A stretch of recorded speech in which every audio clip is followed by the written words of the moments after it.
Hello everybody and great welcome to a cEDH TV tier list talk. But before this video begins, I would like to mention that tier lists in general are very popular. It is something in every kind of hobby that is generating a lot of views in general.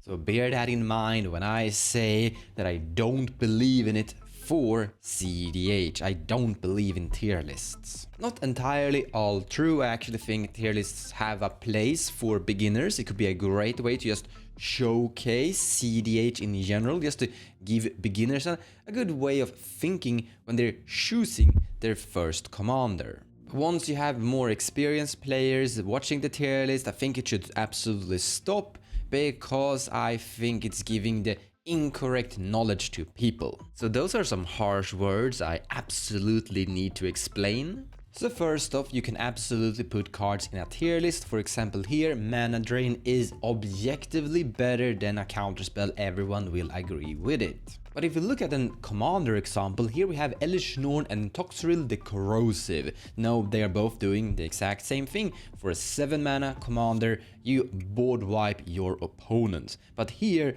Toxrill is objectively better because you have access to more colors, better colors, a way to draw cards from the command zone, and a way to win the game from the command zone. If you have infinite mana, you also get access to Thassa's Oracle and Consult. Well, Elish Norn is just mono white, so we can clearly see here that Toxrill is objectively better, higher on the so-called tier list compared to Elish Norn. And we could just do this example with every single commander in the format until we reach a tier list scale, so to say, in theory. But the problem I have trying to do that ultimately, trying to figure out every single commander in a perfect tier list scale, is that there are too many variables to consider. And listen to what I say now, variables that are outside of the commander. Now in your encounters with tier list or cEDH communities, Reddit, Facebook, Discord, etc., you might have come across the word true cEDH. Something I, by the way, also disagree with, but I'm gonna showcase what it is anyways, because it actually matters here. True cEDH can be summarized into the fastest combos available in the format, the best of the best, the highest of the tier list on the combos available to us, which is basically Thassa's Oracle Consult, Turbo Breach, Ad Nauseam, Peer into the Abyss, and the Grixis stuff in general. In this, we would have commanders like Cody, consistent and very fast. We would have Tymna the Weaver and Kram, basically blue farm, Ad Nauseam, Breach and all that stuff. Obviously also Rograk and Silias, the fastest combo deck inside the entire format. I think you're getting the picture. Everything that is basically this as fast as you can. Now, what I actually agree with from the true cEDH perspective is that they are looking at what is the best combo, and then that is tier 1, and everything else is just not tier 1, basically weak. Do you remember when I had Mana Drain and Counterspell up here? We then had Elish Norn and Toxrill the Corrosive. Toxrill the Corrosive will basically go for Thassa's Oracle, and Elish Norn will basically go for Heliod Sun Crown with Walking Ballista. And here we can objectively say that Thassa's Oracle combo is better, so that's stronger combo. But I did say that I did disagree with the true cEDH perspective ultimately, and here's why. In competitive Magic, regardless of what format, we've always had the strongest deck, the deck to beat, the deck that is producing the best question. But in that environment, we have decks that beat the strongest deck, and here some of you are gonna say meta decks. I actually have an example here. Let me introduce to you Legacy Miracle, that happened to be the best deck once upon a time. It's actually banned now. I don't remember if they banned Sensei's Divining Top or Counterspell. You guys who actually play Legacy will correct me here in that notion. But this was once upon a time the police deck, the best deck inside entire Legacy. And well, they had to fix it somehow, so they had to ban one of these two cards. But it had a deck it couldn't beat. 12 post, basically a deck that hard casted Emrakul Aeon of Thorns with several cloud posts. You could basically reach 12 locus lands if you had them all in play. You see, what made Counterbalance Sensei's Divining Top the Miracle deck very strong is that you could interact with everything. You could sit there and make sure that nothing resolved because of Counterbalance, and then you had Force of Wills to basically deal with your opponents. The thing with Emrakul and the entire 12 post deck is that you went past this CMC, and the thing with Force of Wills is that you're going down in hand size. So you've put one big threat into play, they Force of Will that. You put another big threat, another Eldrazi Titan into play, they Force of Will that, and eventually they ran out of hand size. And eventually you will put a big Eldrazi into play that they can't Force of Will because they ran out of Force of Will. They ran out of card size, so to say. You see, in the end, nothing in Magic is completely bulletproof.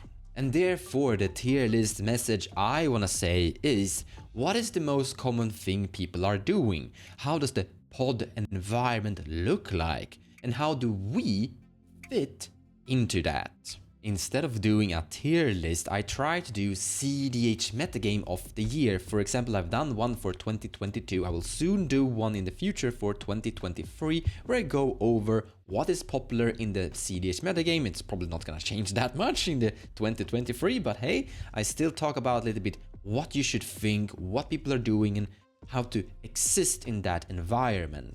Because I will give you an example of how I want people to think. So here's the most popular stuff: the Grixis Shell, the Dockside, Fastest, the Oddness, and all the other cards that go into this Downward Breach and Peer into the Abyss as well, and sometimes even Bolas Citadel.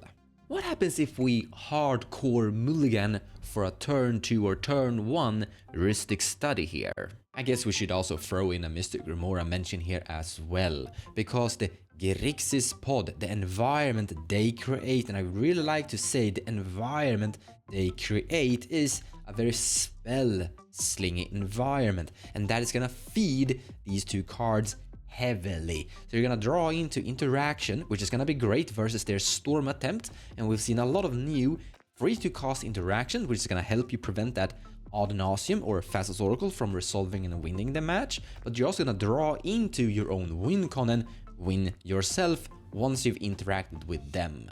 My personal approach is Sisay Weatherlight Captain a stacks control deck with a dream of nailing an Archon of Emeria and a Mana Crypt turn 1, completely taking over the entire match, making that Spellslinger environment really sluggish. Now the true answer isn't Rhystic Study or Archon of Emeria, it's actually just having an ID, having a game plan. So if you're sitting down in a pod and you notice that you have this pod, you have these 3 opponents, then you should have a game ID of what you're doing, and if you have that, you have a strategy going forward, then your deck and your commanders probably really high on that tier list level. So if we throw out 2 commanders here, Joyra Weatherlight Captain and Minsk Beloved Ranger, where do we place them in terms of power level, like in the tier list? Well, it depends on how strong their question is, and it also depends on how good they are at thriving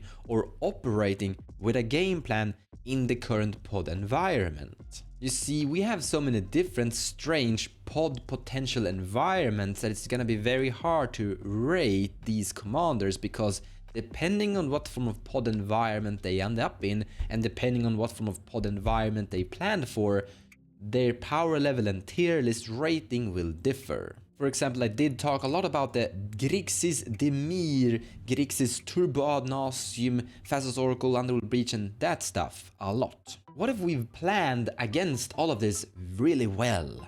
But what happens if we end up with this pod? So we built a deck, one of these commanders basically, to combat and fight the Grixis stuff, and then we run into this. What is our game plan now?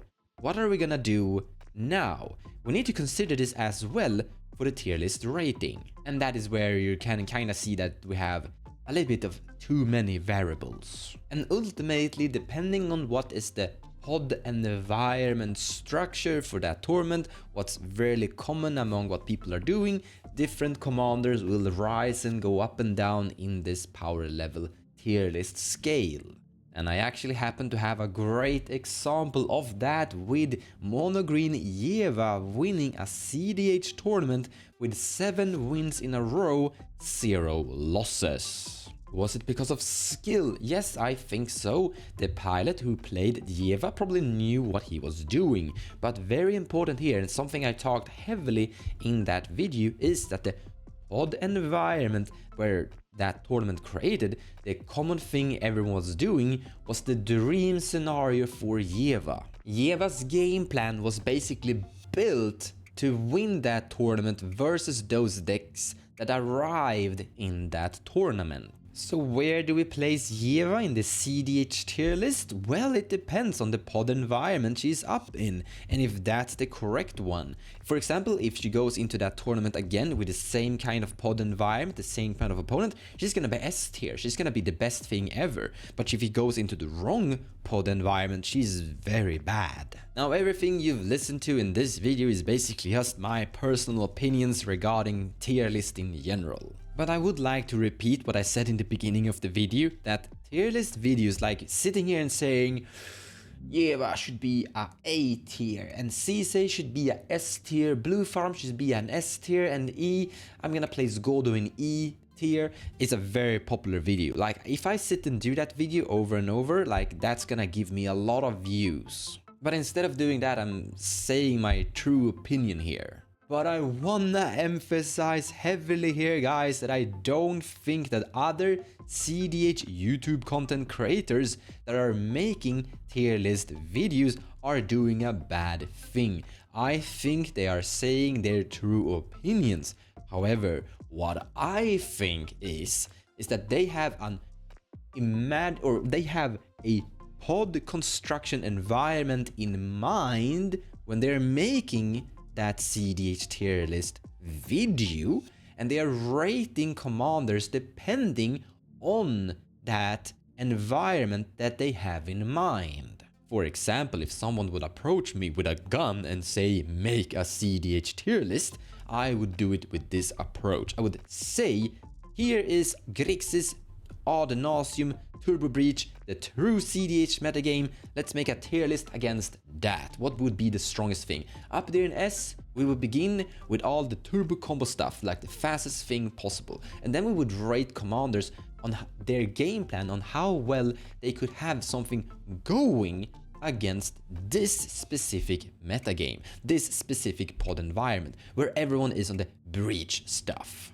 Then I would make a completely new tier list video where I would showcase mid-range. I would mention Thrasius, I would mention all of the other mid-range commanders and the mid-range strategies, and I would probably place them somewhere in S tier. And then I would talk about what commanders could be thriving, have a great game plan inside that pod environment. And I would mention the Grixis commander here as well. I would place them somewhere in the tier list. I would place other commanders in the tier list depending on how well they could combat, how well they could have a game plan against that specific pod environment. And then we could compare these two tier lists. We could look at commanders that went really high inside the Ad Nauseam tier list, and then we could look at commanders that could be going really high in a mid-range tier list as well, and we could get some from a picture of a commander that could be great in both potential situations.